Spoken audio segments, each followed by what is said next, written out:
So as I was scrolling through Instagram, I came across this very interesting post.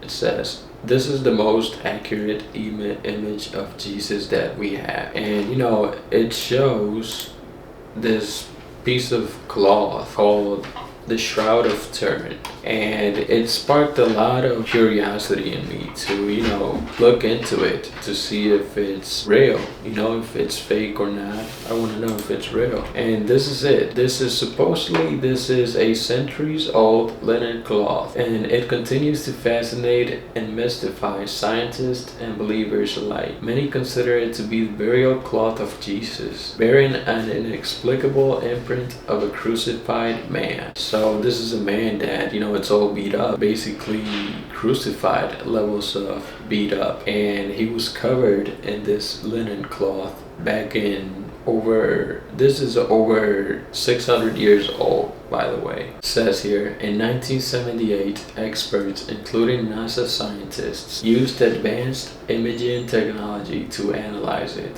They discovered that the image carries 3D spatial information, something unheard of in paintings or photographs. Even more astonishing, there is no trace of paint or pigment. Instead, the imprint seems to have formed through mysterious chemical reaction within the fibers. Further studies suggest the cloth dates back to the time of Christ, aligning with historical records. Is this the true face of Jesus? It's very interesting, and it sparks a lot of curiosity among people, especially believers. Now, to look more into it, it says here, the Shroud of Turin is a linen cloth with an image of a crucified man that is believed by many to be a burial cloth of Jesus. It is one of the most studied artifacts in history. It has been kept in the Cathedral of St. John the Baptist in Turin, Italy, since 1578. So again, this thing is over 600 years old. The image of the man is faint and yellowed and appears on both the front and back of the cloth. The image is consistent with traditional depictions of Jesus after his crucifixion. It does look like, the white Jesus, the white man that looks like Jesus, with the long hair. The shroud's authenticity has been debated for centuries. Some believe it as a medieval forgery, while others believe it as the actual burial cloth of Jesus. But is this how Jesus is depicted or described in the Bible? Well, the Bible never describes Jesus' appearance. A lot of people think that Jesus had, white hair and dark skin color because of a description that John had from his vision. Revelation chapter 1, verse 9 through 16. Vision of the Son of Man. I'm going to read it to you from verse 9 through 16. It says, I, John, your brother and partner in the tribulation and the kingdom and the patient endurance that are in Jesus, was on the island called Patmos on account of the word of God and the testimony of Jesus. I was in the Spirit on the Lord's day, and I heard behind me a loud voice like a trumpet, saying, write what you see in a book and send it to the 7 churches. And it just says all the churches that he used to send this to. Then verse 12. Then I turned to see the voice that was speaking to me. And on a turning I saw 7 golden lampstands. And in the midst of the lampstands, one like a son of man, clothed with a long robe and a golden sash around his chest. The hairs of his head were white, like white wool, like snow. His eyes were like a flame of fire. His feet were like burnished bronze, refined in a furnace. And his voice was like the roar of many waters. In his right hand he held 7 stars. From his mouth came a sharp 2-edged sword, and his face was like the sun, shining in full strength. So that is a description of Jesus from a vision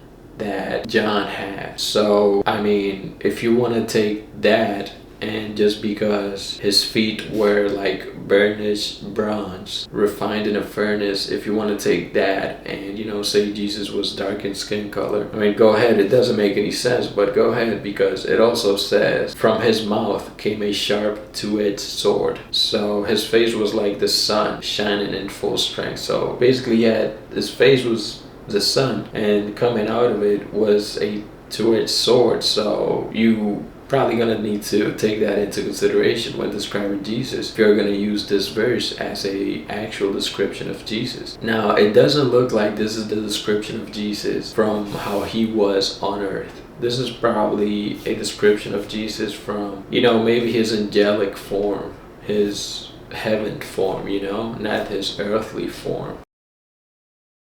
Was Jesus black? Let's find out, shall we? There are some groups, usually affiliated with some form of the Black Hebrew movement, who fiercely argue that Jesus was black. While this goes directly against the fact that the Bible declares Jesus' Jewishness, meaning he likely had light to dark brown skin, ultimately the discussion and argument misses the point. Does it really matter that we know the color of Jesus' skin, whether he was black, yellow, brown, or white? Though this may be a controversial issue for some, the truth is we simply don't know what the color of Jesus' skin was. While there are countless references to Jesus being Jewish, as that was his heritage. If you look around you, Jewish people seem to have more white skin color, and Jesus is described to look Jewish, so that lets you know that Jesus probably had white skin color. It is the prophet Isaiah who gives us the best description of the physical appearance of Jesus. He grew up before him like a tender shoot and like a root out of dry ground. He had no beauty or majesty to attract us to him, nothing in his appearance that we should desire him. If Jesus' skin color and complexion were important, then God would have told us about them. Now, there is another description of Jesus, and this one is coming from the Roman consul Lentulus. So Lentulus was apparently in the times of Jesus, specifically the times where Jesus was crucified. And so the job of a consul in the Roman Republic was to serve as the head of state, commander of the army, and head of the Senate. Lentulus, a consul back in Jesus' times, specifically when the crucifixion was taking place, he has a description of Jesus. It says here, the only physical description of Jesus that does exist is from a copy of a letter from the Roman consul Lentulus to the Roman Emperor Tiberius. This document was discovered in a monastery with copies of other ancient documents according to the copy of the letter. The original letter from the consul was dated to the 12th year of the reign of the Emperor Tiberius. Scholars have historical verification that a certain Roman consul named Lentulus was in Judea at the time of Jesus' trial and crucifixion. His influential family is mentioned by the Jewish historian Josephus in his book Antiques of the Jews. Scholars are divided, however, as to the authenticity of the letter. Lentulus' letter is presented as an official report to the Emperor Tiberius. In his letter, Lentulus describes the condemned man named Jesus of Nazareth as having a noble, lively face, with fair and slightly wavy hair, black and strongly curving eyebrows, intense penetrating blue eyes, and an expression of wondrous grace. His nose is rather long, his beard is almost blonde, although not very long. His hair is quite long and has never seen a pair of scissors. His neck is slightly inclined so that he never appears to be bitter or arrogant. His tanned face is the color of ripe corn and well proportioned. It gives the expression of gravity and wisdom, sweetness and good, and is completely lacking in any sign of anger. Well, that's Jesus' physical description coming from Lentulus, who was a consul back in the Roman Empire during Jesus' trial, during his crucifixion. Now, a lot of people say this is fake. This is not real. And it says it right there. The scholars are divided as to the authenticity of the letter. Now, this letter does coincide with the Shroud of Turin because it's describing a man that looks like the man in the Shroud of Turin. And the man in the Shroud of Turin also looks like, Jesus. This guy was the most famous depiction of Jesus. Pull the Shroud of Turin up. Oh yeah. It's wild to look at because it's so interesting. Oh yeah. And you can see it, that it depicts a first century Hebrew male because the hairstyle was from the first century and a Hebrew hairstyle. That he was about 6 feet tall, that he was completely scourged all over his body. He was crucified, scourged, beaten, cracked, the wounds on the thorns, the hands, the feet, and the scourging. And the hairstyle was from the 1st century. And the pollens that they found in the cloth were from that region. Yeah. Also the weave was a 1st century weave, so that would date it.